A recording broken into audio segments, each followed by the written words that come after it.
Hi everybody, it's Alex Hughes with Hughes Real Estate. I want to thank you for joining me in the final video. We made it in the 6-part web series from contract to close, and of course we're going to be talking about the closing.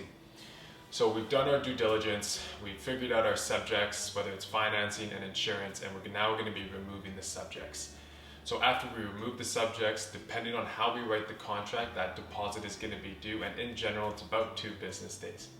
So that deposit will be given to me and be written to my brokerage in trust, eXp Realty in trust, and I'll just be taking that off your hands.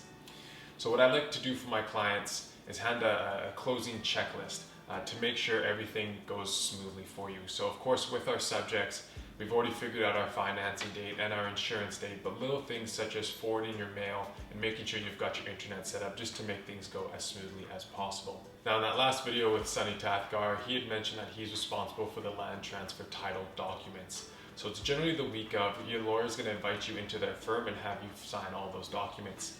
After you sign those documents, it's a matter of how we've written the contract. So if you've asked for possession the same day as your closing, we have to wait until we get the official word from your lawyer that the funds have officially transferred over to the seller, and at that point I can welcome you into your new home. Again, thank you so much for joining me in this web series, and of course if you ever have any questions or concerns or comments, please don't hesitate to reach out. Thank you so much.